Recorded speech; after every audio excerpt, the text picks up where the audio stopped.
కూర్చున్నటువంటి వార్త, సిలువను కూర్చున్నటువంటి వార్త నశించిపోయేటువంటి వారికి అనగా ఏంటి? ఏం చెప్పండి? నశించిపోయేటువంటి వారికి అంటే ఎవరు? దేవుణ్ణి తెలియకుండా, దేవుణ్ణి తెలుసుకోవడానికి ఇష్టం లేకుండా, అలాగనే దేవుణ్ణి తెలుసుకున్న వారిలో కూడా ఎవరి నశించిపోయే వారు ఉంటారు. చర్చిలో కూర్చున్నంత మాత్రాన పరలోక రాజ్యం గ్యారంటీ అంటే అది సాధ్యం కాదు కదండి. రక్షణ అనుభవం కలుగుంటేనే నిత్య జీవం, పరలోక రాజ్యం, మారు మనసు అనుభవం. ఎందుకంటే ప్రియమైనలారా, దేవుని నమ్ముకునే వారు చాలా మంది ఉంటారు. దేవుని నమ్ముకునే వారు చాలా మంది ఉంటారు. నమ్ముకునే వారు ఎందుకు నమ్ముకున్నారయ్యా అంటే రక్షణ కోసం కాదు. దేనికోసం? లోకానుసారమైనటువంటి అవసరాల కోసం నమ్మేవారు చాలా మంది ఉంటారు. కానీ దేవుని ప్రజలమైన మనం ఏమిటి? మొదట్లో రక్షణ అంటే ఏంటి తెలియక, పాప క్షమాపణ అంటే ఏంటి అని తెలియక, మారు మనసు అనేటువంటి అనుభవం ఏంటో తెలియక, అవసరం కొలిది దేవుని దగ్గరికి రావడం న్యాయమే. కానీ దేవుని దగ్గరకు వచ్చిన తర్వాత సిలువను కూర్చున్నటువంటి మాటలు మనం తెలుసుకోకుండా, ధ్యానించకుండా, సత్యం ఏంటో, క్రీస్తులో ఉన్నటువంటి సత్యం ఏంటో తెలుసుకోకుండా, యేసుక్రీస్తు ప్రభు వారి లోకంలోనికి ఎందుకు వచ్చారో అనేటువంటి సత్యాన్ని మనం గ్రహించకుండా ఏమిటి కాలం వ్యర్థంగా గడిపేసుకుంటూ వచ్చామనుకోండి, మనకు రక్షణ ఉండదు. అంటే ఏంటి? నిత్య జీవం ఉండదు. దేవుడితో సదాకాలం కలిసి జీవించేటువంటి అనుభవాన్ని మనం కోల్పోతుంటాం. ఇక్కడ వాక్యం ఏం చెప్తుందంటే, సిలువను కూర్చున్నటువంటి వార్త రక్షించబడుతున్నటువంటి మనకు దేవుని శక్తి అయి ఉన్నది. హల్లెలూయా, హల్లెలూయా. సిలువను కూర్చున్నటువంటి మాటలు, వాక్యములు దేవుని ప్రజలు ధ్యానించాలి. ఎందుకంటే సిలువ ధ్యానం చేసే కొలది మారు మనసు కలుగుతుంది. సిలువ ధ్యానం చేసే కొలది యేసుక్రీస్తు ప్రభు వారు ఎందుకు మరణించాల్సి వచ్చింది అనేటువంటి సత్యాన్ని మనం తెలుసుకుంటాం. సత్యాన్ని తెలుసుకునే కొలది 2 వారాల క్రితం వాక్యం విన్నాం. ఏమిటి? సత్యమును గ్రహించుడి, సత్యమే మిమ్మలను స్వతంత్రులుగా చేయదు. సత్యమే మనలను, సత్యమును తెలుసుకునే కొలది, సిలువను కూర్చున్నటువంటి కార్యములు మనం తెలుసుకునే కొలది మనకి ప్రియమైనలారా, ఆ సిలువ మరణము ద్వారా ప్రభు ఏమైతే చేయదలిచాడో అవన్నీ మన జీవితంలో నెరవేర్పు వస్తుంది అన్నమాట. హల్లెలూయా, హల్లెలూయా. సిలువలో ప్రభు ఏమైతే చేయదలిచారో, ప్రియమైనలారా, సిలువ మరణం ఎందుకు పొందాడు అయినా దానికి కారణం ఉంటుంది. కారణం లేకుండా ప్రభు సిలువను ఎక్కలేదు. ఎవరో చెప్పేయాలనుకుంటే కొంతమంది అనుకుంటారు, యూట్యూబ్ లో కొంతమంది మాట్లాడుతూ ఉంటారు, చూస్తూ ఉంటారు. ఏమంటే ఆయన తను తానే రక్షించుకోలేకపోయాడు, ఆయన లోకాన్ని ఏం రక్షిస్తాడు? ఏమంటే ఎవరో చంపేయాలి అంటే ఆయన చనిపోలేదు. ఎవరో ఆయన్ని సిలువకు కొట్టి, ఆయనని ఏమిటి సిలువకు కొట్టి సిలువ మీద వేలాడదీసి, ప్రపంచం అంతా చూసేలాగా సిలువ మీద వేలాడదీసి ఆయన చంపేయాలి అనుకుంటే ఆయన తను తాను అప్పగించుకోలేదు. హల్లెలూయా, హల్లెలూయా. ఆయన ఏదో ఒక సిలువ ద్వారా ప్రభు దేవాది దేవుడు ఈ లోకంలో ఉన్న మనుషులందరి పట్ల దేవుడు చేయదలిచినటువంటి కార్యములు కొన్ని ఉన్నాయి. ఆ కార్యములు ఏంటో ప్రియమైనలారా, ఆ కార్యములు ప్రియమైనలారా ఎప్పుడు మన జీవితంలోనికి నెరవేర్పు వస్తుందంటే ఏమిటి? ఆ సిలువను గురించినటువంటి కార్యములను మనం ధ్యానించే కొలది నెరవేర్పులోకి వస్తుంది. ఎందుకంటే సిలువలో ఎందుకు మరణించాడు అని మనం సత్యాన్ని తెలుసుకునే కొలది ప్రియమైనలారా ఆ కార్యము మన జీవితంలో నెరవేర్పులోకి వస్తుంది. ఎందుకంటే సిలువను గుర్తు చేసుకునే కొలది మారు మనసు కలుగుతుంది. దేవునికి స్తోత్రం. సిలువలో ఆయన ఎందుకు మరణించాడు? ఏమిటి? లోక పాపములను మోసుకొని పోయే దేవుని గొర్రె పిల్లగా వచ్చారు. హల్లెలూయా. అంటే ఏంటి? దేవుడు ఈ లోకమును ఎంతగానో ప్రేమించాడు కనుక తన అద్వితీయ కుమారుని మన కోసం అనుగ్రహించెను. హల్లెలూయా. ఎందుకు? ఎందుకు?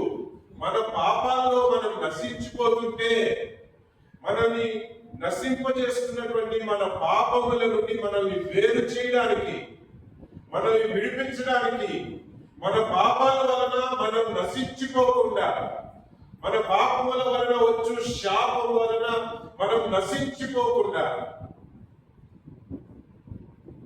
నాశనం అనేది మనకు కలగకుండా, మన ఆత్మకు కలగకుండా మనల్ని రక్షించుకోవాలని చెప్పి, నశించిపోతున్నటువంటి మనలను రక్షించుకోవాలని చెప్పి ఏమిటి మన పాపం యొక్క శిక్షను తన మీద వేసుకుని ఏమిటి మన స్థానంలో, అందరూ చెప్తారని తెలిసి నా స్థానంలో శాపమై ఉండవలసినటువంటి నా స్థానంలో యేసుక్రీస్తు ప్రభు శాపముగా మారి నన్ను విమోచించెను. దేవునికి స్తోత్రం. హల్లెలూయా. హల్లెలూయా. కనుక సిలువను గురించినటువంటి వాక్యం మనం ధ్యానించాలి. ఈ రోజుల్లో చూడండి, సిలువను మర్చిపోతున్నారు. ఎక్కడ చూసినా కూడా సిలువను మర్చిపోతున్నారు. యేసయ్య రక్తమును మర్చిపోతున్నారు. ఏమిటి? ఈ సిలువను కూర్చున్నటువంటి మాటలు పొదువైపోతున్నాయి సంఘాల్లో. ఏమిటి? యేసయ్య రక్తమును కూర్చున్నటువంటి మాటలు పొదువైపోతున్నాయి. ఇది చాలా దుఃఖకరమైన విషయం. సంఘాల్లో కేవలం ఆశీర్వాదము మాటలు తప్ప ఏమిటి మారు మనసును గురించినటువంటి మాటలు, సిలువను గురించినటువంటి మాటలు, ఏమిటి మరి యేసుక్రీస్తు ప్రభువారు కార్చినటువంటి ఆ రక్తములో ఉండేటువంటి కృపను గురించినటువంటి మాటలు ఎక్కడ కూడా ఏమిటి వినిపించడం లేదు. చాలా చోట్ల ఏ సంఘానికి వెళ్ళినా కూడా ప్రియమైన ఆశీర్వాదములను గురించి, ఏమిటి స్వస్థతలను గురించి, లోకానుసారమైన కార్యములను గురించి, ఆశీర్వాదములను గురించి మాట్లాడే వారికి కనిపిస్తున్నారు. కానీ సిలువను గురించినటువంటి మాటలు కనిపించడం చాలా చాలా చాలా చాలా తక్కువైపోతుంది ఈ రోజు. దేవుని బిడ్డలు సిలువ వైపు చూస్తేనే మనకు రక్షణ. ఇది మర్చిపోకూడదు. ఎందుకంటే సిలువ ద్వారానే మనకు రక్షణ కలిగింది. దేవునికి స్తోత్రం. హల్లెలూయా. హల్లెలూయా. హల్లెలూయా. అద్భుతాలు చేయాలంటే ఆయన మరణించవలసినటువంటి అవసరం రాలేదు. సిలువ ఎక్కాల్సినటువంటి అవసరం రాలేదు. ఆయన ఈ లోకంలో ఉండగానే 33.5 సంవత్సరాలు ఈ లోకంలో ఉండగానే సిలువ మరణం పొందక మునిపే ప్రియమైన గారా ఎన్నో అద్భుతాలు చేశారు. అవునంటారా కాదంటారా? గుడ్డు వారికి చూపు వచ్చింది, మూగవారు మాట్లాడారు, చనిపోయిన వారు లేచారు, ఏమిటి దెయ్యంతో పీడించబడుచున్న వారికి విడుదల కలిగింది, ఏమిటి మరి ఎన్నో రకాల అద్భుతాలు జరిగాయి. యేసు ప్రభు వారు అన్ని విధములైన అద్భుతాలు చేశారు. కుష్ఠ వ్యాధి కలిగిన వారికి స్వస్థతనిచ్చారు, ఏమిటి అన్ని రకాల అద్భుతాలు చేశారు. కానీ ఒక పాపిని రక్షించాలి అంటే ఆయన సిలువ ఎక్కాల్సి వచ్చిందండి. ఏం చెప్పండి? ఒక పాపిని పరిశుద్ధునిగా మార్చాలి అన్నటువంటి పరిస్థితి ఏర్పడాలంటే ఆయన పాపిగా లోక పాపమును తన మీద వేసుకుని ఆయన పాపిగా మారాల్సినటువంటి పరిస్థితి ఏర్పడింది. ఎందుకంటే మనల్ని నిర్దోషులుగా చేయు నిమిత్తం, దోషులైన మనలను నిర్దోషులుగా చేయు నిమిత్తం మన దోషములను తాను మోసుకున్నాడు. తన మీద మోపబడి గలాతీయులకి రాసినటువంటి పత్రికలో ఎంతో చక్కగా ఏమిటి గలాతీయులకి రాసిన పత్రిక 3వ అధ్యాయం 10వ వచనం నుండి కొన్ని వచనాలు మనం చదువుకుంటూ ఎందుకు వెళ్దాం. ఎందుకంటే ఈ రోజు చాలా వరకు ఈ గలాతీ పత్రికలోనే మనం ధ్యానించబోతున్నాం దేవుని వాక్యం. గలాతీయులకి రాసిన పత్రిక 3వ అధ్యాయం 10వ వచనం నుండి కొన్ని వచనాలను చదివి సహాయం చేయండి. ధర్మశాస్త్రము విధించిన క్రియలకు సంబంధులందరూ శాపమునకు లోనై ఉన్నారు. ధర్మశాస్త్రము విధించిన సమంతులందరూ శాపమునకు. అంటే ఏంటి? ఈ మాటకు అర్థం ఏంటి? మోషే ధర్మశాస్త్రమును పాటించేటువంటి వారు వాళ్ళు ఏమని మోషే ధర్మశాస్త్రం ప్రకారం నడుచుకోవాలనుకునే వారందరూ దేనిలోనే ఉన్నారట? దేనిలోనే ఉన్నారట? ధర్మశాస్త్రానికి సంబంధించిన వారందరూ దేనిలోనే ఉన్నారట? శాపం. ఎందుకు? ఇప్పుడు మీరు అడగొచ్చు, అదేంటండి మరి వాక్యం చదవకూడదు? వాక్యం చదవాలి, దేవునికి స్తోత్రం. వాక్యం ధ్యానించాలి, వాక్యం నెరవేర్చడానికి, లేఖనం నెరవేర్చడానికి. ధర్మశాస్త్రం కొట్టివేయడానికి రాలేదు, ఆయన నెరవేర్చడానికి తీసుకొచ్చాడు. ఆయన వచ్చాడు ఈ లోకానికి. దేవునికి స్తోత్రం. మరి ఈ వాక్యానికి అర్థం ఏంటి? మోషే ధర్మశాస్త్రం ఏం చెప్తుందంటే, మీరు మంచిగా నడుచుకుంటే, హల్లెలూయా, మీరు మంచిగా నడుచుకుంటే, వాక్యానుసారంగా నడుచుకుంటే, నేను చెప్పిన ఈ నా మాటల చొప్పున మీరు నడుచుకుంటే మీరు దీవించబడుదురు అని చెప్తుంది మోషే ధర్మశాస్త్రం. అంతేనా? అక్కడితో ఆగిపోతే బాగుంది, అక్కడితో ఆగిపోతే బాగుంది. కానీ తర్వాత కంటిన్యూటీ ఉంది. ఏం చెప్తుంది వాక్యం? ఈ నా మాటల చొప్పున నడుచుకుంటే మీరు భూమి మీద ఉన్న సమస్త జనుల కంటే మీరు అత్యధికముగా దీవించబడదు. కానీ మీరు తృణీకరించినట్లయితే ఏమండి? మీరు శాపగ్రస్తులుగా మారిపోతారు అని చెప్పారు. మరి దేవుని ధర్మశాస్త్ర ప్రకారం నడుచుకోగలిగిన వారు ఎవరైనా ప్రపంచంలో ఉన్నారా? పాత నిబంధన ధర్మశాస్త్రం ప్రకారం నడుచుకునే వారు ఉన్నట్లయితే యేసయ్య ఈ లోకానికి రావాల్సిన అవసరమే లేదు. మనం నడుచుకోలేకపోయాం. మోషే చెప్పిన ధర్మశాస్త్రం ప్రకారం మనం నడుచుకోలేకపోయాం. అది చాలా మొయ్యలేని బరువుగా మారిపోయింది. ఎందుకంటే మనం శరీరాన్ని అనుసరించే వారంగానే కనిపించాం, కానీ ఏమిటి ఆత్మను అనుసరించే వారంగా కనిపించలేకపోయాం. ఎందుకంటే పరిశుద్ధాత్మ అభిషేకం లేదు. హల్లెలూయా. కేవలం ఆత్మ ఉంది, కానీ నడిపించేటువంటి ఆత్మ ఆ రోజుల్లో లేదు. మరి అందుకనే మోషే ద్వారా ధర్మశాస్త్రం వచ్చింది. ఈ ధర్మశాస్త్రం ప్రకారం నడుచుకుంటే మీరు ఆశీర్వదించబడతారు. కానీ ఎవరు ఆ ధర్మశాస్త్రం ప్రకారం నడుచుకోలేకపోయారు కనుక ఏమైంది తెలుసండి? ఆశీర్వాదాలు పొందేది పోయి శాపగ్రస్తులుగా మారిపోయారు. ఆ శాపము నుండి, ఆ ధర్మశాస్త్రం యొక్క శాపము నుండి, ధర్మశాస్త్రం విధించిన శాపము నుండి మనల్ని విడిపించడానికి యేసుక్రీస్తు ప్రభువారు ఈ లోకానికి వచ్చారు. ఆయన రాలేదనుకోండి, ధర్మశాస్త్రం మోషే ధర్మశాస్త్రంలో ఉన్న శాపాలన్నీ మన నెత్తి మీద ఉండేది. ఏం చెప్పండి? మోషే ధర్మశాస్త్రంలో ఉన్నటువంటి శాపాలన్నీ మన మీద ఉండేవి. ఆ శాపాలన్నింటికి మనం లోనైపోయేవాళ్ళం. ఆ శాపాలకి తగిన శిక్ష మనం భరించాల్సి వచ్చేది. మనకు విడుదల లేదు.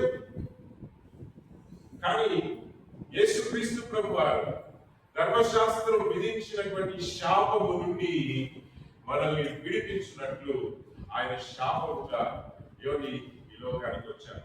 ఇంకా కిందకి చదువుకుందాం. గలాతీయులకు రాసిన పత్రిక.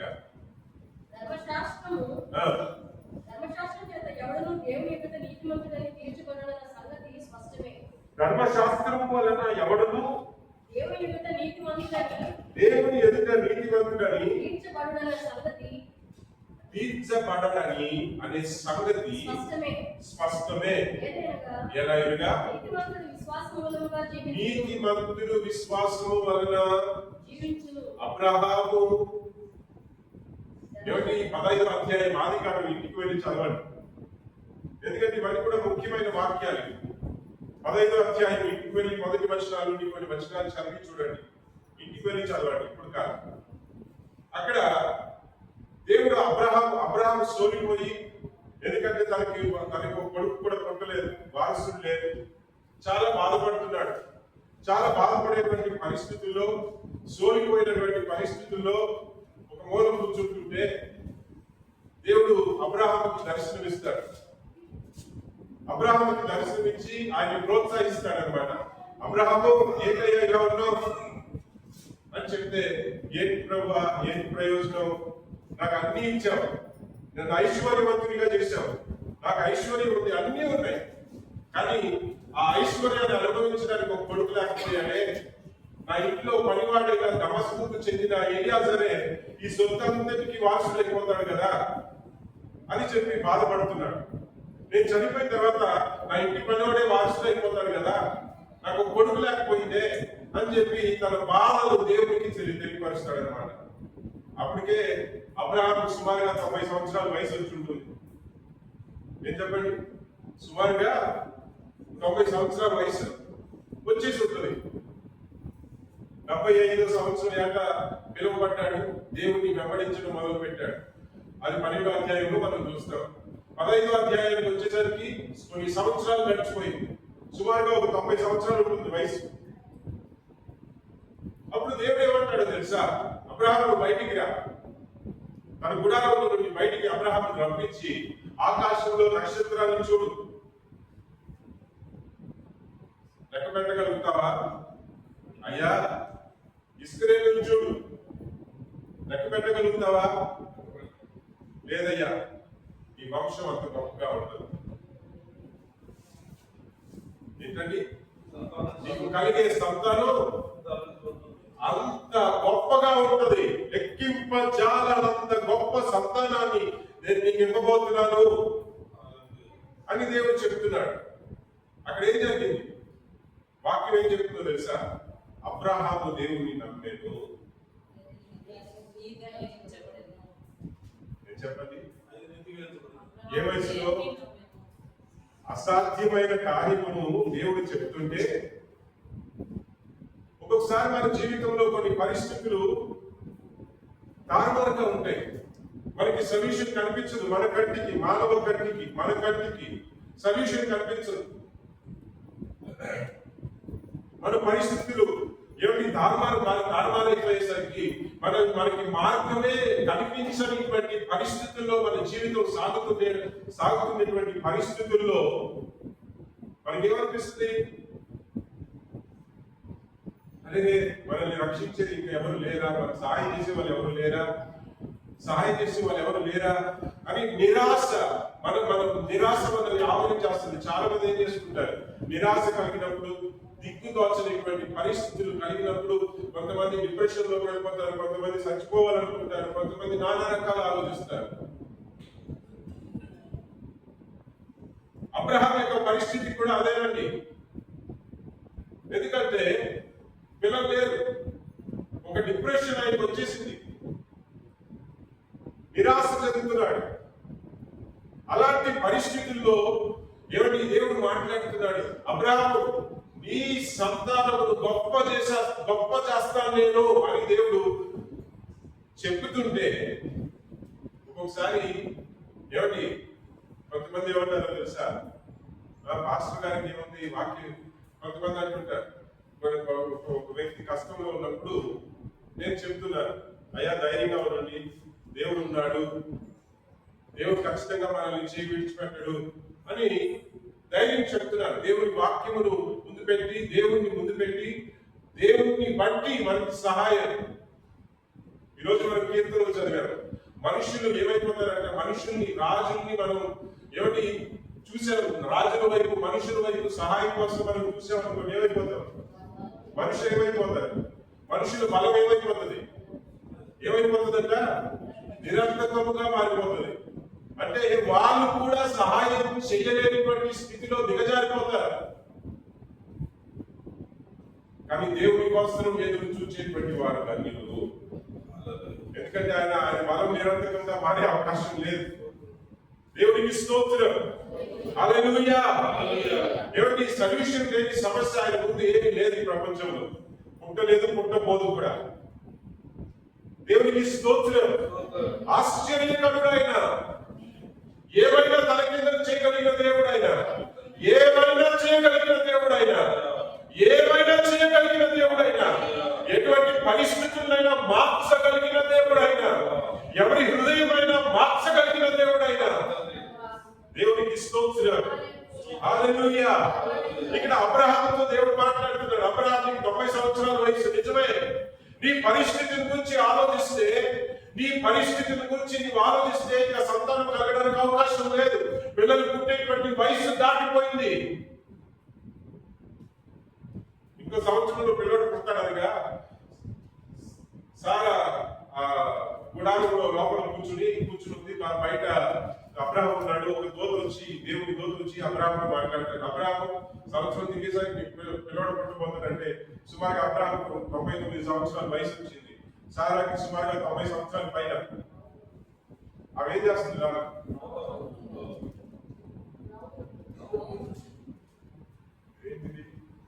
ఈ వయసులోనా సరిగ్గా లేచి నిలబడితే ఊగిస్తాడుకుంటే నిలబడలేకపోతున్నారు.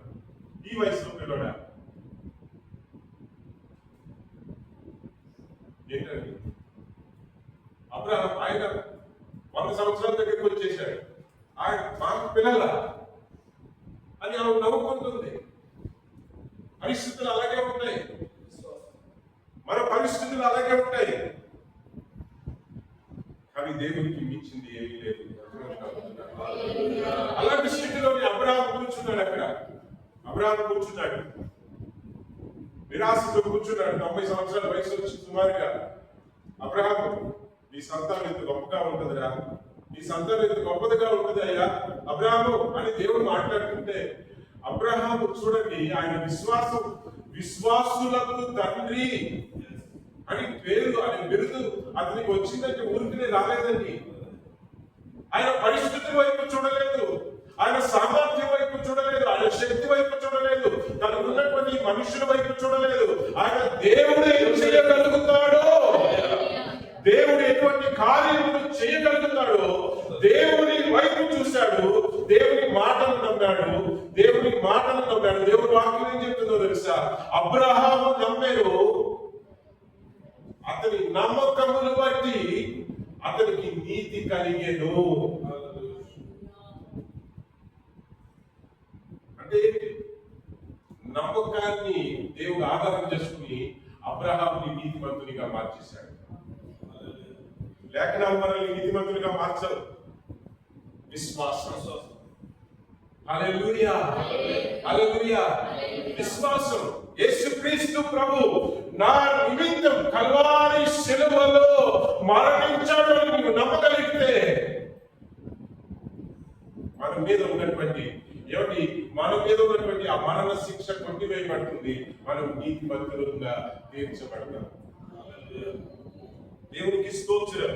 ఇక్కడ గలాతీయులకి రాసినటువంటి పత్రిక మనం చదువుతుంటే, ప్రియమైన లేఖనములను బట్టి, ధర్మశాస్త్రములను బట్టి ఎవరికి నీతి కలగలేదు, కానీ విశ్వాసము వలన, నీతిమంతుని విశ్వాసం వలన బ్రతుకును అంటే చావకుండా, అంటే దేవుని నరకానికి పోకుండా, దేవుని నశించిపోకుండా, దేవుని నిత్య జీవం అంటే బ్రతుకును అంటే ఆ మాట అర్థం ఏంటి?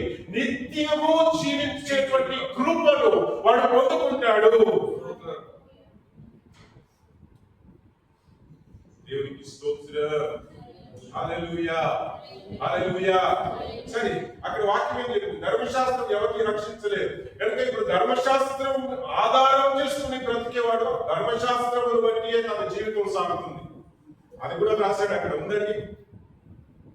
చదవండి, ఎక్కడ అభ్యర్థి చదవండి.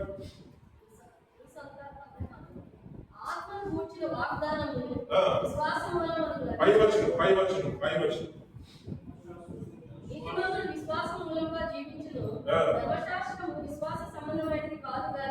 ధర్మశాస్త్రము విశ్వాస సంబంధమైనది కాదు కానీ ఏంటమ్మా? దాని విధులను ఆచరించువాడు. విధులను ఆచరించేటువంటి వాడు ఎంతమంది ఆచరించగలిగారు చరిత్రలో చెప్పండి? మోషేతో సహా, ఈ విధులన్నీ రాసినటువంటి మోషేతో సహా లెక్కలేసుకుంటే, మోషేతో సహా ఈ విధులన్నీ ఎవరి ద్వారా రాయించాడు?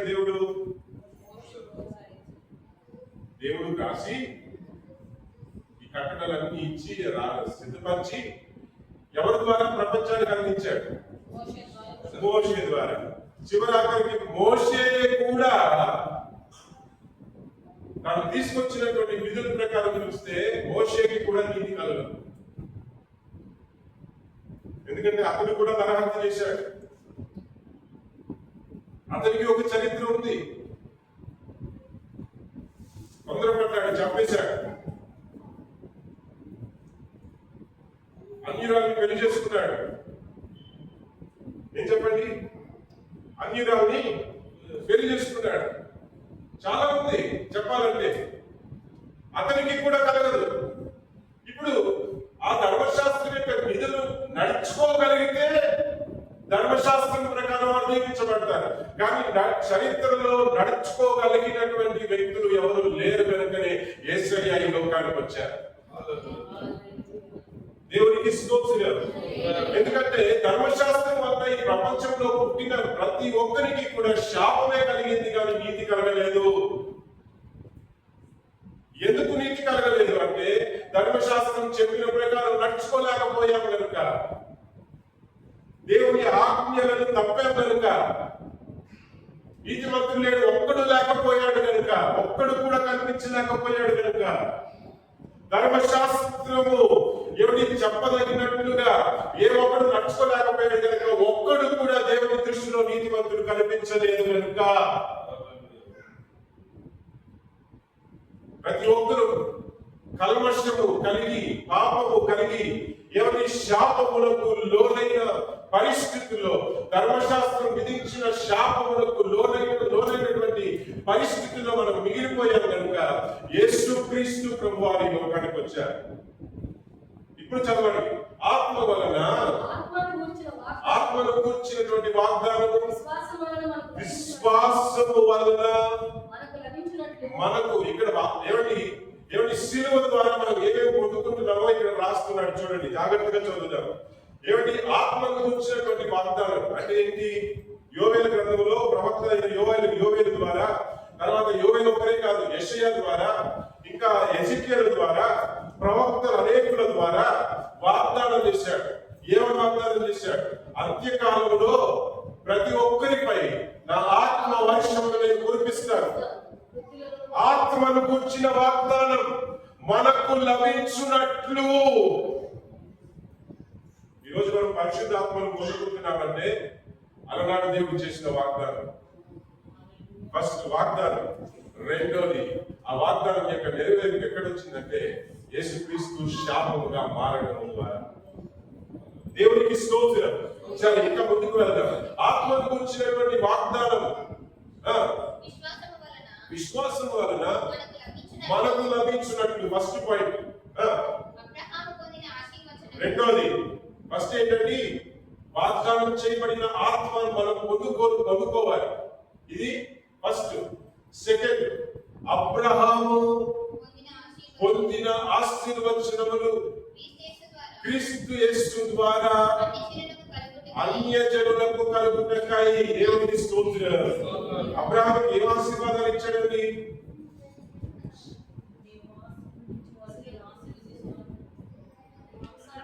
అబ్రహాముకి దేవుడు చేసిన వాగ్దానాన్ని గుర్తు చేసుకోండి ఒకసారి. సరే, ఒక వచనం చదువుతాను. ఆదికాండం 17వ అధ్యాయం, 4వ వచనం నుండి చదవండి, 3వ వచనం నుండి చదవండి. అబ్రహాము సాగిలో పడి ఉండగా దేవుడు అతనితో మాట్లాడెను. ఇదిగో నేను నియమించిన నా నిబంధన నీతో చేసి ఉన్నాను. నీవు అనేక జనులకు తండ్రి వగుదువు. దేవునికి స్తోత్రం. నీవు అనేక జనులకు తండ్రి వగుదువు. ఏ పిల్లలు లేని అబ్రహాముతో దేవుడు మాట్లాడేటువంటి మాటలు ఇవి. ఈరోజు ఒక ఇశ్రాయేలు దేశం ఉందంటే దేశంలో ఉన్న ప్రజలే కాదు, ఈరోజు ఇశ్రాయేల్ దేశం చాలా ప్రపంచంలో చాలా చిన్న దేశం అంటారు. నిజమే, అక్కడ ఉండేది సుమారుగా 2 కోట్ల జనాభా కూడా ఉంటారంటారు. కానీ అక్కడ ఉన్న జనాభానే ఇశ్రాయేల్ అని అనుకోకండి. ప్రపంచంలో ప్రతి దేశంలోనూ ఇశ్రాయేల్ ప్రజలు ఉన్నారు. మన భారతదేశంతో సహా ప్రతి దేశంలో యూదులు ఉన్నారు. ప్రపంచ మానవ ప్రదేశాల్లో యూదులు ఉన్నారు. అబ్రహాం యొక్క వంశస్థులు. దేవునికి స్తోత్రం. హల్లెలూయా. 198 దేశాలు ఉంటే అన్ని దేశాల్లోనూ యూదులు ఉన్నారట. దేవునికి స్తోత్రం. హల్లెలూయా. ఏమిటి ఆ రోజు దేవుడు చెప్పాడు, గొప్ప జనాంగాన్ని నీవు ఏమిటి తండ్రిగా నీవు ఉంటావు. నెరవేరిందా లేదా? నెరవేరిందా లేదా? ఈరోజు ఆ దేశానికి తండ్రి ఎవరు? మూల పురుషుడు ఎవరు? అబ్రహాం. అబ్రహాం కలిగిన కొడుకు దేవుడు వాగ్దానం బట్టి ఒక కొడుకు పుట్టాడు, ఇస్సాకు. ఇస్సాకుకి 2 కొడుకులు, ఏసావు, యాకోబు. యాకోబుకి 12 మంది. ఆ 12 మంది యొక్క పిల్లలు పిల్లలు పిల్లలు పిల్లలు ఈ రోజు ఒక దేశంగా మారిపోయి. చదువు. మరియు ఇక మీదట ఈ పేరు అబ్రాము అనబడదు. నిన్ను అనేక జనములకు తండ్రిగా నియమించితిని గనుక నీ పేరు అబ్రహాము అను పిలువబడును. నీవు కేవలం ఇశ్రాయేలు ప్రజలకి తండ్రిని కాదయ్యా, నిన్ను ప్రపంచానికి అనేక జాతి జనాంగానికి గొప్ప జన సమూహములకు నిన్ను తండ్రిగానే నియమిస్తున్నాడు కనుక నీవు అబ్రహాము కాదు, అబ్రహాముగా నీవు పిలువబడతావు.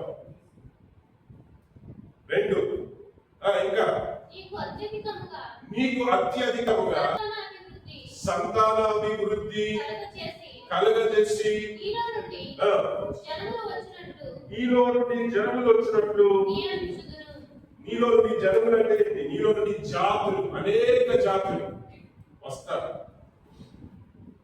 ఇవన్నీ వాగ్దానాలు. తర్వాత రాజులు నీలో నుండి వస్తారు.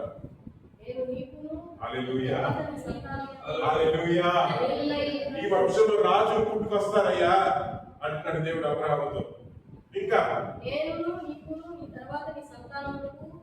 నిదానంగా రాజులు నీ ఎందుకు పుట్టి వస్తారు. తర్వాత నేను నీకును నీ తర్వాత నీ సంతానమునకును దేవుడనై ఉంటున్నట్లు నాకును నీకును నీ తర్వాత వారి తరములకును ఈ సంతతికి మధ్య నా నిబంధనను నిత్య నిబంధనగా. హల్లెలూయా. ఎంత గొప్ప ఆశీర్వాదం ఇది. నీకే కాదయ్యా, నీకు పుట్టబోయే సంతానం, తర్వాత సంతానం, తరతరాలకు నిత్య నిబంధన. అంటే ఏంటి? నిబంధన మారదు. మనుష్యులు మారినా నా నిబంధన నేను మార్చుకోను. నిత్య నిబంధన, నిత్యము నిలిచి ఉంటుంది నిబంధన. అదేంటో తెలుసా? నీ సంతతి వారికి తరతరాలకు కూడా నిత్యము నేను వారికి దేవుడిగా ఉంటాను. ఎంత గొప్ప వాగ్దానం అది. ఆశీర్వచనము కదా. హల్లెలూయా. తర్వాత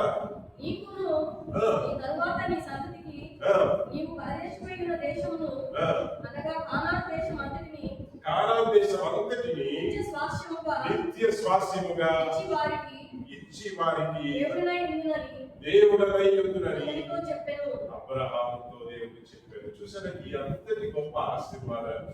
ఈ ఆశీర్వాదాలు అన్నిటికీ వారసత్వం. ఇవే కాదు, ఇంకా 12వ అధ్యాయం చదివితే 15వ అధ్యాయం చదివితే ఎన్ని ఆశీర్వచనాలు అబ్రహాం పొందుకున్నాడు తెలుసా దేవుని దగ్గర. ఇవన్నిటికీ ఆ అబ్రహాం పొందుకున్న వాగ్దానాలు మన జీవితంలో కూడా నెరవేరుతుందట. గొప్ప పేరు ఇస్తాను, ఎవరిని నీకు ఇస్తాను అంటున్నాడు దేవుడు. అబ్రహాంతో చెప్పాడు, నీ పేరుని గొప్ప ఖ్యాతిగా నేను మారుస్తాను. హల్లెలూయా. హల్లెలూయా. ఏమిటి నీవు గొప్పగా ఉన్నావు, ఏమిటి నీకు ఏమిటి ఆస్తి అంతస్తు అన్ని విషయాలుగా దేవుడు అబ్రహాముకు దేవుడు వాగ్దానం చేశాడు. ఆ ఆశీర్వచనాలన్నిటికీ కూడా వారసులు మనం అగునట్లు గలాతీయులకి రాసిన పత్రికలో వాక్యం చెబుతుంది. ముందేంటంట, వాగ్దానం చేయబడిన పరిశుద్ధాత్మ మనం పొందుకున్నట్లు. రెండోది ఏంటంట, అబ్రహాము యొక్క ఆశీర్వచనాలు క్రీస్తు ద్వారా అన్యజనులకు కలుగుటకై క్రీస్తు మన కోసము. హల్లెలూయా. సిలువలో ఏం జరిగింది? సిలువలో ఏం జరిగింది?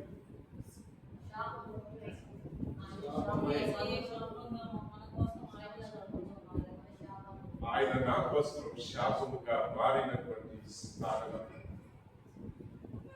అది మనం గుర్తు చేసుకోలేదనుకోండి, ఆశీర్వాదాలు ఎలా కోరుకుంటారు? హార్మోన్స్ ఎలా వస్తుంది? ఏం చెప్పండి, హార్మోన్స్ ఎలా వస్తుంది? ఒకటి చెప్తారు చూడండి, అబ్రహాం యొక్క ఆశీర్వాదానికి మనం వారసులు కావాలి అంటే, అడగకుండానే వారసత్వం పొందుకోవాలంటే, ఆశీర్వాదాలు పొందుకోవాలంటే సిలువ ధ్యానం చేయండి. సిలువలో ప్రభు చేసిన కార్యములను గుర్తు చేసుకోండి ప్రతిరోజు. మారు మనస్సు. యేసయ్య నీవు శాపముగా అక్కడ వేలాడవలసినటువంటి ఆ స్థానంలో, నీవు నేను ఆ శాపముగా వేలాడవలసినటువంటి ఆ స్థానంలో ఏమిటి, ఆయన మన కోసం శాపముగా మారి మనల్ని నీతిమంతులుగా మార్చాడు. గుర్తు చేసుకోవడానికి ఈ కార్యాన్ని మారు మనస్సు కలుగుతుంది. ప్రభా, నా కోసం మరణించావా, నా కోసం నీవు శాపముగా మారావా ప్రభా? అయ్యో, నేను చేసిన పాపంలే కదా ప్రభా మిమ్మల్ని శాపముగా, మిమ్మల్ని శిలువ వేలాడదీసింది అని గుర్తు చేసుకునే కొద్ది పశ్చాత్తాపం, మారు మనసు, పరిశుద్ధ జీవితం మనలో ఏర్పడుతుంది. ప్రియమైనలారా, అబ్రహాము నీతిమంతునిగా ఎలాగైతే తీర్చబడ్డాడో ఆ శిలువ ధ్యానము ద్వారా ఏమిటి, కల్వారి శిలువలో ప్రభు చేసిన కార్యము పట్ల విశ్వాసం వచ్చి, ప్రియమైనలారా, యేసయ్య నా కోసం శాపముగా మారాడని మనం ఎప్పుడైతే నమ్మడం మొదలు పెడతామో, నమ్మి ప్రియమైనలారా ఆ శిలువను గురించినటువంటి ఆ మాటలను ధ్యానిస్తూ దేవునికి కృతజ్ఞతాస్తుతులు, శిలువ కోసం ప్రభు చేసినటువంటి ఆ శిలువ త్యాగమును బట్టి దేవునికి కృతజ్ఞతలు ఎప్పుడైతే మనం తెలియపరచడం మొదలు పెడతామో మనం ధన్యులుగా మారిపోతుంటాం. ఎందుకంటే శిలువ ధ్యానించే కొలది పరిశుద్ధత. హల్లెలూయా. పరిశుద్ధత కృప కలుగుతుందండి. మన పాపాలు మన్నించబడతాయండి. ఎవరి పాపం నుండి విడుదల పొందుతామండి. ఎవరి పాపం నుండి విడుదల పొందుతాం. ఆ శిలువ మీద ఒక దొంగవాడు చెబుతున్నాడు, అయ్యో నీవు హేళన చేస్తున్నావా? ఆయన చూడు, మనం మన పాపాలకు తగినట్టు శిక్ష మనం పొందుకుని శిలువ మీద వేలాడుతున్నాం, కానీ ఆయన ఏ పాపం లేదు ఆయనలో. ఆ శిలువలో వేలాడుతున్న యేసుని చూసే కొద్ది అతనికి పరదేశంలో స్థానం దక్కిందండి.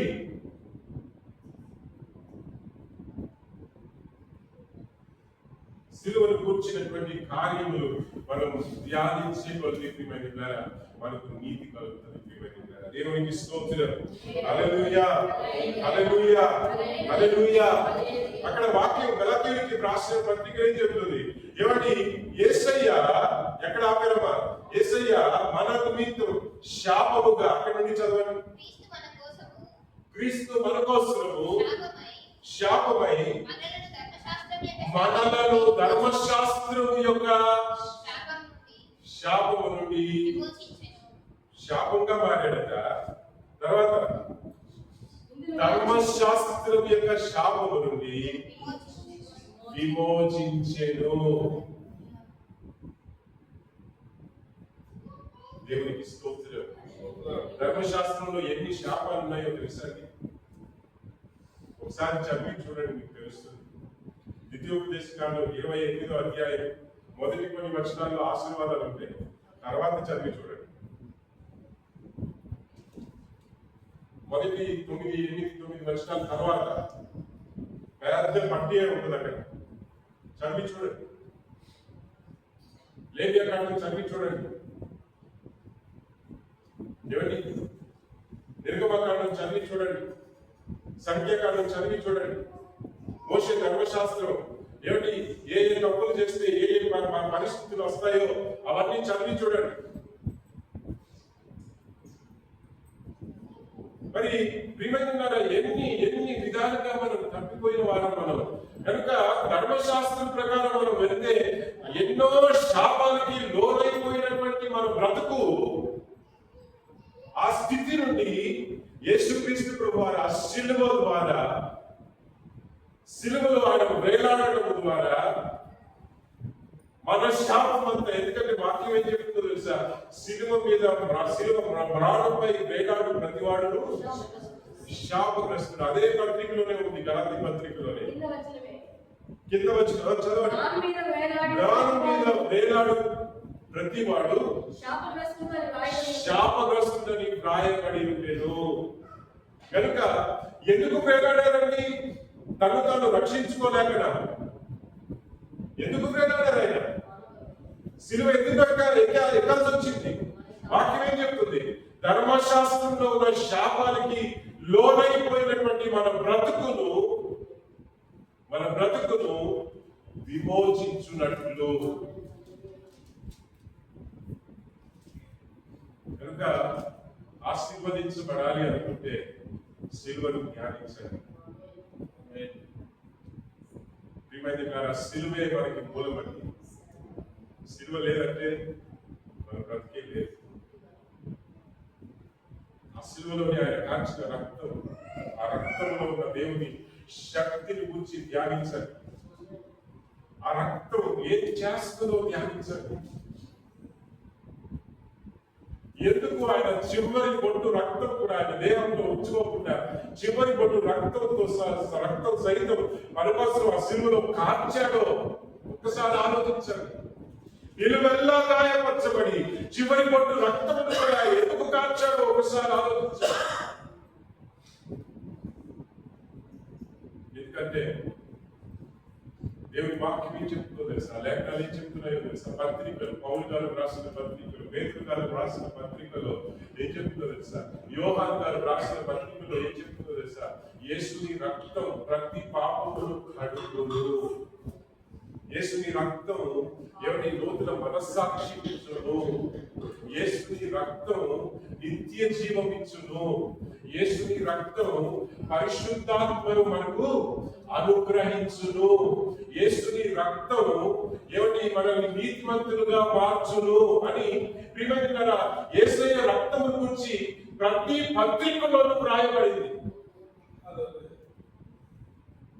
ఈ కార్యములు మనలో నెరవేరునట్లు ఆయన శిలువ మీద వేలాడారు. దేవునికి స్తోత్రం. హల్లెలూయా, హల్లెలూయా. పరిశుద్ధ దినమున మనల్ని మనం విమర్శన చేసుకుంటాం. మనం ఏ స్థితిలో ఉన్నాం ఈరోజు?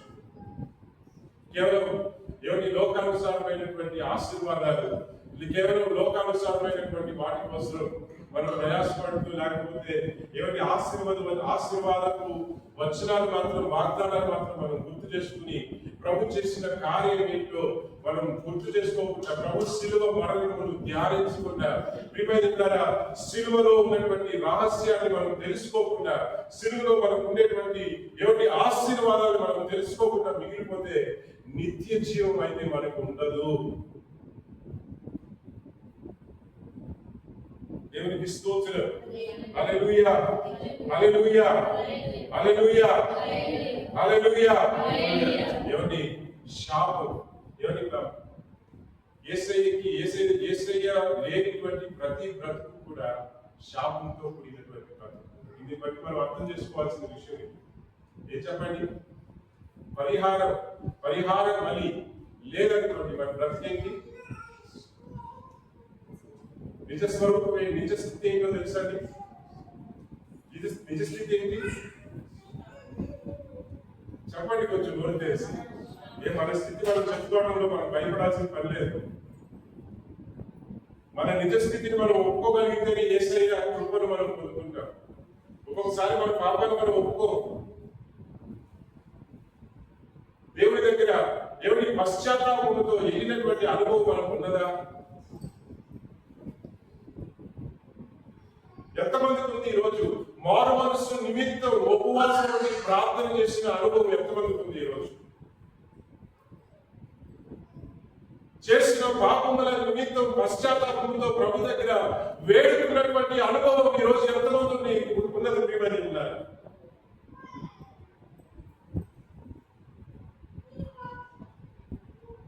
చాలా వేదనకరమైనటువంటి పరిస్థితి. ఎందుకంటే ఏమిటి శిలువ మరణం అనేది యేసుక్రీస్తు ప్రభు పొందకపోతే మన నిజ స్థితి ఏంటంటే శాపానికి చెందిన మానవుడు. అంటే ధర్మశాస్త్రంలో ఉన్న శాపాలన్నిటికీ పరిహారం లేకుండా యేసయ్య శిలువ మరణం పొందకపోతే మనం చేసే పుణ్యాలు కూడా మనల్ని రక్షించలేదు. కొంతమంది ఉంటారు, పుణ్యకార్యాలు చేస్తారు, మంచిదే చేయండి, పేదవారికి సహాయం చేయండి, ఉన్నతులు సహాయం చేయండి, ఏమిటి ఆదరించండి, బలపరచండి, ఒకరికొకరు తోడుగా నిలబడండి. అది క్రీస్తు యేసుని మనస్తత్వం. అది క్రైస్తవులుగా క్రీస్తు యేసుని మనస్తత్వం మనం కలిగి ఉండాలి. కానీ మనం చేసే క్రియల వల్ల మనం రక్షించబడతాం అనుకుంటే అది మూర్ఖత్వం ప్రియమైన.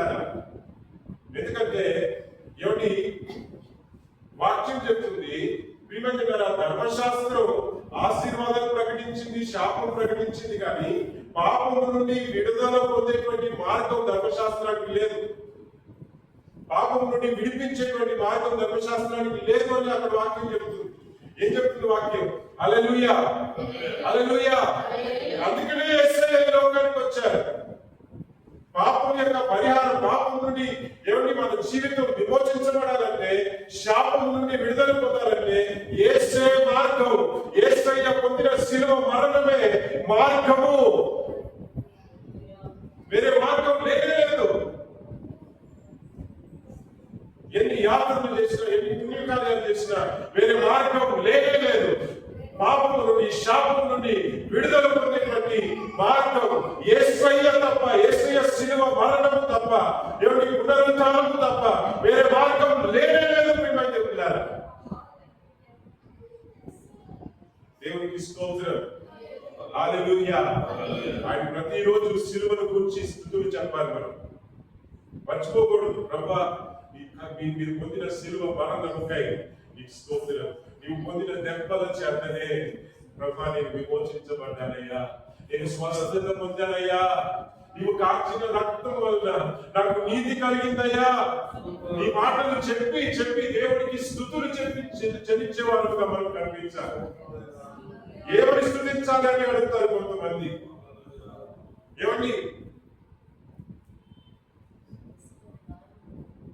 ఎందుకంటే ఆ శిలువ మన జీవితంలో నుండి తీసివేశారనుకోండి, మనం శాపగ్రస్తులము. అందుకనే వాక్యం చెప్తుంది, రక్షించబడుచున్న మనకు దేవుని శక్తి శిలువకు వచ్చిన వార్త నశించిపోయే వారికి వెరితనం. ఎందుకు? వారికి నమ్మకం లేదు కనుక వారు ఎలాగో నశించిపోయే మార్గంలోనే ఉన్నారు. ఎందుకంటే వారికి వేరే మార్గం, వేరే వారి శాపాన్ని పోయేటువంటి మార్గం మనం క్రైస్తవులుగా ఉన్నా, క్రైస్తవులుగా కాకపోయినా, ఏమిటి యేసయ్యని నమ్మినా, యేసయ్యని నమ్మకపోయినా, ప్రపంచంలో ఏ మతానికి చెందినా, కామన్ విషయం ఏంటో తెలుసా? ఉన్నటువంటి సత్యం ఏంటో తెలుసా? ప్రతి భూమిలో పుట్టిన ప్రతి ఒక్కరూ శాపగ్రస్తులు. ఆ శాపము నుండి విడుదల పొందాలంటే యేసు ప్రభు ఒక్కరే మార్గం. ఎందుకంటే మనం లోక పాపములు శాపములను తన మీదనే మోసుకుని ఏమిటి లోకములో తనని విశ్వాసం ఉంచే ప్రతి ఒక్కరిని విమోచించినట్టుగా ఏమిటి ఏ భేదం లేకుండా, మత భేదం, కుల భేదం, జాతి భేదం ఏమి లేకుండా, అందుకనే అంటున్నాడు ఏమిటి అన్య జనులకు కలుగునట్లు. యూదులకే కాదు, దేవుడి దృష్టిలో, బైబిల్ దృష్టిలో రెండు జాతులు. అదేంటో తెలుసండి? ఒకటి యూదులు కాని వాళ్ళందరూ అన్యులు. మనం పెట్టుకోవచ్చు, నేను ఏంటండి ఆ కులం ఈ కులం కమ్మ రెడ్డి కాపు బలిజ లేకపోతే ఇంకోటి ఎన్నెన్నో జాతలు మనం పెట్టుకోవచ్చు. కానీ బైబిల్ విధిలో ఒకటి యూదులు లేదా అన్ని జనులు, వీరు ఏ జాతికి చెందినా ఆ బ్రాకెట్ లోనే కలుస్తుంది.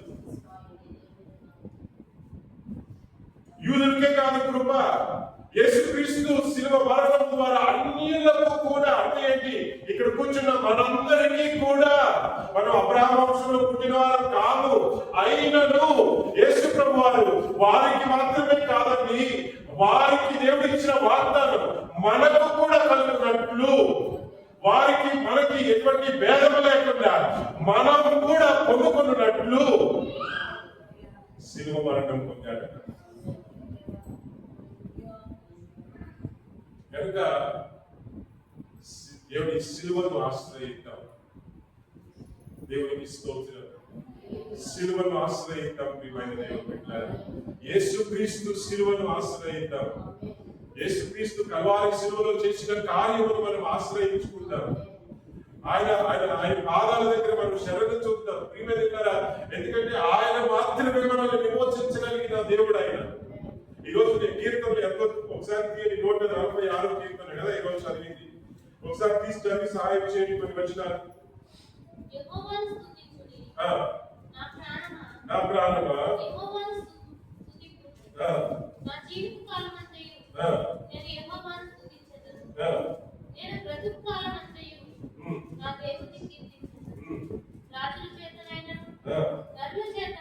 రాజుల చేతులైనను నరుల చేతులైనను రక్షణ కలగదు. వారిని నమ్ముకొనకుడి, వారి ప్రాణము వెడలిపోవును, వారి మంటి పాలగుదురు, వారి సంకల్పములు ఏంటమ్మా? దేవునికి స్తోత్రం. హల్లెలూయా, హల్లెలూయా. చూసారండి, రక్షణ ఎవరి ప్రాణం ఇచ్చిన దేవుని మనం ఆశ్రయించుకుందాం. నరుల వైపు కాదు, రాజుల వైపు కాదు, వివిధ ప్రాణం ఇచ్చిన యేసయ్యని. హల్లెలూయా, హల్లెలూయా. కొంతమంది అంటారు, ఏమిటి ఆ మాటలు పక్కన పెట్టండి. ఏ మాటలు? యేసయ్యని గురించినటువంటి మాటలు. యేసయ్యని గురించి అదే మనకి మూలమే అది, మన ఆశీర్వాదానికి మూలమే అది, ఏమిటి మన రక్షణకు మూలమే అది. మనం పెంట కుప్పల నుండి పైకి తీసే దేవుని గురించినటువంటి మాటలు పక్కన పెడితే మన బ్రతుకు శాపమే.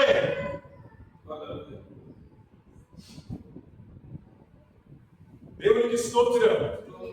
అప్పుడు ప్రియమైన శాపములో మిగిలిపోయినటువంటి బ్రతుకు మనుషులు ఎంత సహాయం చేస్తే మాత్రం శాపం నుండి బయటికి రాగలుగుతారు? దేవునికి స్తోత్రం. హల్లెలూయా, హల్లెలూయా, హల్లెలూయా. కనుక ఆయన్ని వాక్యం చెప్తుంది, అబ్రహాము ఎటువంటి పరిస్థితుల్లో సందర్భంలో నమ్మాడట? సాధ్యము కానీ సహజముగా సాధ్యము కాని పరిస్థితుల్లో మానవ శక్తికి లేకపోతే వరల్డ్లీ బేస్ అంటే ఏమంటాం, లోకరీతిగా సాధ్యము కాని పరిస్థితుల్లో జరగని, ఇది ఏమిటి, నేచర్ కి విరోధం అంటారు, న్యాచురల్ కి విరోధం. అలాంటి పరిస్థితుల్లో ఏమిటి, పిల్లలు పుట్టేటువంటి వయసు మీరిపోయేటటువంటి ఆ పరిస్థితుల్లో అబ్రహాము దేవుడు చెప్తే నమ్మాడు. అన్యాచురల్ ని న్యాచురల్ గా మార్చగలిగిన దేవుడు కదా కదా. శూన్యంలో భూమిని వేలాడదీసిన దేవుడు ఆయన. దేవునికి స్తోత్రం. నమ్మాడట. అతని నమ్మకం వల్ల అతనికి నీతి కలిగింది. ప్రియమైన సిలువను కూర్చున్నటువంటి మాట మనకి ఏం కలిగిస్తుంది? సిలువలో ప్రభు సిలువలో చేసిన కార్యములను మనం ధ్యానించే కొలది, నమ్మే కొలది నమ్మే కొద్ది, ధ్యానించే కొద్ది, విశ్వాసంతో చదివే కొద్ది, ధ్యానించే కొద్ది, ఎవరి ఆ ప్రియమైన శిలువ ద్వారా ప్రభు ఏమేమి చేయదలిచారో అవన్నీ ఎవరి శాపం నుండి విడిపించాలని శిలువ మరణం పొందారు. ప్రభా, నా శాపం నీవు పొందుకున్నావని నమ్ముతూ ఈ మాట ఒప్పుకుంటూ, ప్రభా నా శాపం తీసివేసి నీ మీద వేసుకుని నీవు శాపంగా నా స్థానంలో నీవు వేలాడావు ప్రభా అని నమ్మకంతో ఈ మాట చెప్తూ ఆయన స్తుతులు చెప్పేవారికి శాపం నుండి విడుదల. ఏం చెప్పండి? శాపం నుండి. ఎటువంటి శాపం? ప్రతి శాపం. ఎవరు శాపనార్థాలు పెట్టినా అవన్నీ కూడా చెప్తున్నారు. శాపనార్థాలు వేరే వాళ్ళు పెట్టిన శాపనార్థాలు కావచ్చు, మన క్రియల వల్ల వచ్చిన శాపనార్థాలు కావచ్చు, ధర్మశాస్త్రం వల్ల వచ్చిన శాపనార్థాలు కావచ్చు, పితరుల ద్వారా వచ్చిన శాపాలు కావచ్చు, ఏమైనా సరే ఏమిటి ప్రభా, నా శాపాలన్నిటినీ నీ మీద వేసుకుని నా స్థానంలో నీకు శాపముగా మారావు ప్రభా. ఆ కల్వారి శిలువలో శాపగ్రస్తుడిగా నీకు వేలాడావు ప్రభా. నన్ను విమోచించావు ప్రభా. నీవు కాల్చిన రక్తముతో నా పాపాలన్నీ కడిగి వేశావు ప్రభా అనే విశ్వాసముతో చెప్పే కొలది ప్రియమైన విడుదల, రక్షణ, పాపక్షమాపణ, ఏమిటి పరిశుద్ధత, నీతి, ప్రియమైన యథార్థత అన్నీ మన జీవితంలో కలుగుతుంది. అబ్రహాము నమ్మాడు, అతనికి నీతి కలిగింది. ప్రియమైన దేవుని బిడ్డలారా, అబ్రహాము నమ్మాడు, అబ్రహాముకి నీతి కలిగింది. ఆ శిలువకు వచ్చినటువంటి కార్యములు నీవు నమ్మి దేవుడికి స్తుతులు చెల్లించబడింది. ప్రభు శిలువలో చేసిన కార్యములను నీవు నమ్మి నోటితో ఒప్పుకొని, ప్రియమైన రోమియోకి రాసిన పత్రిక 10వ అధ్యాయం 9వ వచనంలో చెప్తుందండి. ఏం చెప్తుందో తెలుసా? యేసే ప్రభు అని హృదయమందు నమ్మి నోటితో ఒప్పుకునే కొలది నీకు రక్షణ. దేవునికి స్తోత్రం. నమ్మాలంట, తర్వాత నోటితో ఒప్పుకోవాలంట. ఏమని ఒప్పుకోవాలి? ఇక్కడ గలాతీ రాసిన పత్రిక ప్రతిరోజు చెప్పి ప్రార్థన చేయాలి. ఎంతమంది నమ్ముతున్నారు? ఈరోజు ఏమని నమ్ముతున్నారు? మన నమ్మకం ఏంటి? నా శాపములు యేసయ్యా. కొంతమంది శాపనార్థాలు పెట్టుకుంటారు, చేసినవి ఎక్కడికి పోతాయి? కరెక్ట్ గా అనుభవిస్తున్నారు. కొన్ని కష్టాలు మనకు వచ్చాయి అనుకోండి, ఏం చెప్తారు? చేసిన పాపాలు బట్టి అనుభవిస్తున్నాడు. మనుషులు మాట్లాడచ్చు, మనుషులు నోట్లో ఎన్ని మాట్లాడినా రావచ్చు. కానీ నా నమ్మకం ఏంటో తెలుసా? తెలిసి తెలియక చేసిన ప్రతి పాపం నా యేసు. నేను నమ్ముతున్నాను. ఎవరు నమ్మినా నమ్మకపోయినా నేను నమ్ముతున్నా. నా పాపాలన్నిటినీ ఆ శిలువలోనే ప్రభు కొట్టివేశాడు. ఎంతమంది నమ్ముతున్నారు? చెప్పండి. ఎప్పుడైనా గిల్టీ కాన్షియస్ వచ్చింది అనుకోండి, సాతాను ఏం చేస్తాడో తెలుసా? నువ్వు ఆ తప్పు చేసావు, ఈ తప్పు చేసావు అని గిల్టీ కాన్షియస్ తీసుకొస్తాడు. అప్పుడు విశ్వాసంతో మీరు వాటిని ఎదిరించే విధానం ఏంటో తెలుసండి? సాతాను ఎదిరించే విధానం ఏంటో తెలుసా? ప్రభు చేసిన కార్యములు చంపడమే. ఏం చేశారు ప్రభు? సాతాను వచ్చి చెప్తాడు, గుర్తుంటాడు, మనసులో అప్పుడప్పుడు గుర్తు చేస్తాడు, నువ్వు ఈ తప్పు చేసావా? నిజమే, నేను తప్పు చేశాను. నిజమే, నేను పాపాత్ముడిని. కానీ నా పాపాన్ని యేసయ్య శిలువకు కొట్టాడు. నేను చెప్పండి, నా పాపాన్ని యేసయ్య శిలువకు కొట్టాడండి.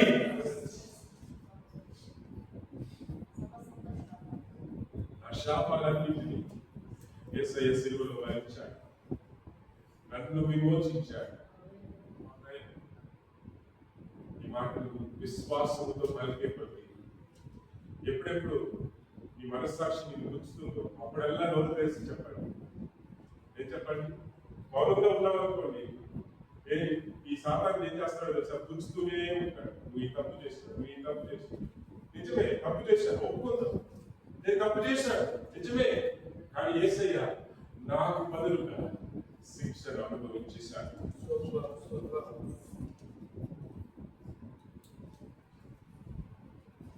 దేవునికి స్తోత్రం. ఈ మాట చెప్పే కొలది నమ్మాలంట ఫస్ట్. రెండోది, ప్రభా నేను ఈ తప్పు చేశాను నాయన, ఈ తప్పుని కూడా నువ్వు సిలువ మీద నువ్వు భరించావు కనుక నీకు స్తోత్రం. సిలువ ద్వారా ఈ పాపం యొక్క శిక్షణ నుండి కూడా నన్ను తప్పించావు ప్రభా, నీకు స్తోత్రం అని నీవు దేవుని స్తుతించే కొలది ప్రతి పాపమును ఒప్పుకునే ప్రతి పాపమును గురించి దేవుని దగ్గర ఒప్పుకునే ప్రతి పాపమును గురించి ఒప్పుకొని ప్రభా నీవు సిలువలో ఈ పాపం యొక్క పరిష్కారం నాకు అనుగ్రహించావునైనా అని ఆయనకి స్తుతులు చెల్లించకూడదు. మనకు విమోచన, ఏ శాపము ఏ పాపము మన జీవితంలో మనల్ని నాశనం చేయడానికి అధికారం లేదండి. వాటికి ఎప్పుడు అధికారం ఉన్నదో తెలుసా? వాటికి ఎప్పుడు అధికారం ఉన్నదో తెలుసా? మనం ఒప్పుకోనప్పుడు, మన పాపాన్ని ఒప్పుకోకుండా దాచిపెట్టి ప్రియమైన ఒప్పుకోకుండా వాటిని దాచిపెట్టుకున్నప్పుడు ఆ పాపానికి ఆ శాపానికి శక్తి కలుగుతుంది. ఎటువంటి శక్తి అంటే ఆ పాపం ఆ శాపం ఏం వస్తుంది, మనల్ని నాశనానికి తీసుకెళ్తుంది. కానీ నీవు ఒప్పుకున్నప్పుడు there is power in confession. ఏం చెప్పండి తెలుగులో ఎలా చెప్పాలన్నమాట? ఏమిటి? ఒప్పుకోలులో గొప్ప శక్తి ఉందండి. అంటే మన పాపము ఒప్పుకునే కొలది దేవుని శక్తి మన జీవితంలో కార్యం చేస్తుంది. The power of God is able to deliver you from any situation. ఎటువంటి పరిస్థితుల్లో ఉన్నాయో సరే దేవుని శక్తి శిలువను కూర్చున్నటువంటి కార్యం నువ్వు నమ్మినప్పుడు, ఒప్పుకున్నప్పుడు దేవుని శక్తి నీ జీవితంలో కార్యం చేయడం ప్రారంభిస్తుంది. The power of God, దేవుని రక్షించబడుతున్న మనకు శిలువను కూర్చున్నటువంటి వార్త దేవుని శక్తిగా మన జీవితంలో కార్యం చేస్తూ మనల్ని విమోచిస్తుంది. There is nothing in this world that stop. ఈ ప్రపంచంలో ఏ శక్తికి, అది సాతానికి కావచ్చు, పాతాళానికి కావచ్చు, పాతాళపు సైన్యానికి కావచ్చు, మనం మారు మనస్సు పశ్చాత్తాపం ఒప్పుకొని మన పాపంలో ఒప్పుకొని దేవుని వైపు తిరిగితే ఏ శక్తి కూడా మనల్ని ఆపలేవండి. దేవుని శక్తి మనల్ని రక్షించడము దేవుని శక్తిని ఆపేటువంటి శక్తి ప్రపంచంలో లేని. మనం మారు మనసు పొందడం మొదలు పెడితే, పశ్చాత్తాపంతో దేవుని వైపు తిరగడం మొదలు పెడితే సాతాను సైన్యం వణుకుతుంది. ఏం చెప్పండి? ప్రభువా నేను పాపిగా మోకాళ్ళ మీద పడి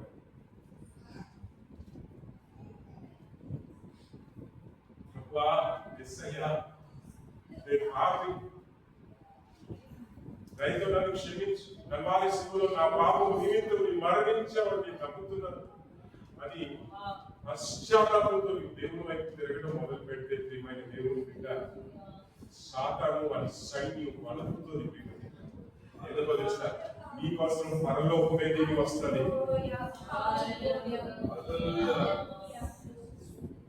పరలోకమే దిగి వస్తుంది నీ కోసం.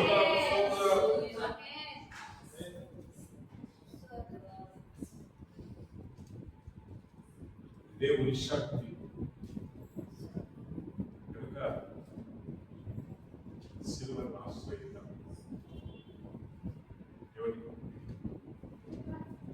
కల్వారి సిలువలో వేలాడుతున్న యేసయ్య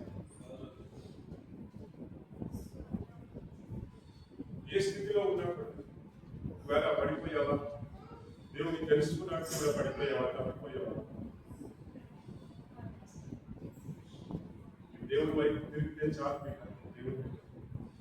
మన దేవుడి వైపు తిరిగితే చాలండి. మనస్సారా యేసయ్యా అని పిలిస్తే చాలు.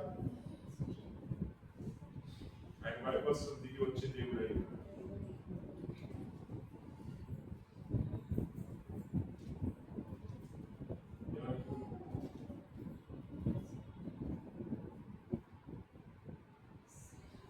సంఘముగా,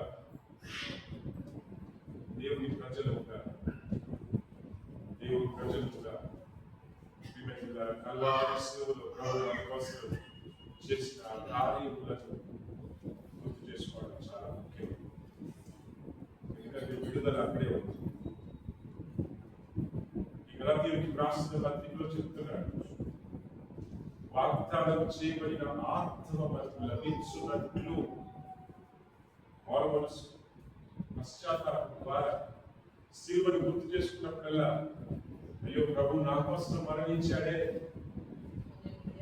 అనే కార్యములు గుర్తు చేసుకున్నప్పుడల్లా పరిశుద్ధాత్మ వాగ్దానం మనకు కలుగుతారు. అంతేకాదు ఆ శిలువ ద్వారానే అబ్రహాము యొక్క ఆశీర్వదించారు. ఎంత గొప్ప ధన్యత అండి. ఇక్కడ పౌలు గారు చెప్పేటువంటి మాట సాధారణమైనది కాదు. If you are able to understand the depth of it, ఏమిటి అక్కడ ఉన్నటువంటి ఆ లోతులు, ఆ లోతైన మర్మములు మనం గ్రహించగలిగితే అబ్రహాముకి ఎటువంటి వాగ్దానాలు, ఇప్పుడు అబ్రహాం వాగ్దానాల గురించి మనం ధ్యానించడానికి మేము ఇంకా గంటలు 2 గంటలు పడతాం. ఆలోచించండి. ఈరోజు మనం చదివాం ఆదికాండం 17వ అధ్యాయం, 12వ అధ్యాయం, 15వ అధ్యాయం. ఈ అధ్యాయంలో ఇంటికి వెళ్ళి చదివి చూడండి. ఆ దేవుడు చెబుతున్నాడు, నేను గొప్ప చేస్తాను, నీకు గొప్ప పేరుని ఇస్తాను, నేను గొప్ప చేస్తాను, సంతానాభివృద్ధి కలగజేస్తాను, రాజులు నీలో నుండి వస్తారు, తరతరాలకి నీతో నీకు మాత్రమే కాదయ్యా, నీవు చూపించిన విశ్వాసానికి నీకు మాత్రమే కాదు, నీ పిల్లలు పిల్లలు పిల్లలకు తరతరాలకు దేవుడుగా ఉంటాడు. నీ పిల్లల గురించి నీవు చింతిస్తున్నావా? వారికి ఆశీర్వాదం వచ్చే మార్గం ఏంటో తెలుసా? ముందు నీవు వారు స్పందన. హల్లెలూయా. తల్లిదండ్రులుగా మనం దేవుని విషయంలో వారు మనసు పొంది ప్రియమైన శిలువ ధ్యానం చేస్తూ దేవుని వారు మనసు పరిశుద్ధతలో ఎదిగే కొలది మనకే కాదండి, ఈ వాగ్దానాలు మన పిల్లలకు ప్రియమైన వాగ్దానం దేవుడు చేస్తున్నాడు, మనుష్యులు చేసే వాగ్దానం కాదు ఇది.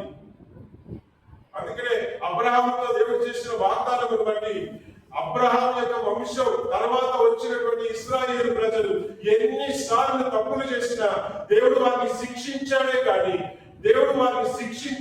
వారిని సరిచేయడానికి కోసం శిక్షించాడే కానీ వారిని విడిచిపెట్టలేదు. ఏం చెప్పండి? వారిని విడిచిపెట్టలేదు. ప్రియమైన దేవుడు బిడ్డలారా, వారిని విడిచిపెట్టలేదు. ఈ రోజుకి కూడా ఇశ్రాయేలు ఏమిటి, ఆ ఒక్క దేశం ఆ ప్రాంతంలో ఉంది. కానీ చుట్టూ ఉన్న వారందరూ ఆ ఇశ్రాయేలు చూసి భయపడుతున్నారంటే పెద్ద పెద్ద దేశాలే. దానికి కారణం ఏంటో తెలుసా? వారి గొప్పతనం కాదని వారిలో ఉన్న దేవుడు, వారు ప్రియమైన వారి తరతరాలు వారు ఆరాధన చేస్తూ వస్తున్నటువంటి వారి దేవుడే కారణం. అబ్రహాముకు దేవుడు చేసిన వాగ్దానమే కారణం. ఈ తర్వాత తరతరాలకు నేను దేవుడిగా ఉంటాను. దేవునికి స్తోత్రం. ఈ వాగ్దానాలు వారికే కాదండి, క్రీస్తు యేసు యొక్క శిలువ ద్వారా అన్యులైన మనకు కూడా లభించింది. ఎంతమంది నమ్ముతున్నారు? ప్రభా ఎవరు తెలిసి చెప్తున్నావా? కొన్ని మాటలు విశ్వాసంతో అందరూ మోకరిల్లి చెప్తున్నారు. ఏమండి? మోకరిల్లు కలిగిన వారు మోకరిల్లు లేకపోతే లేచి నిలబడారు. Let us make a confession.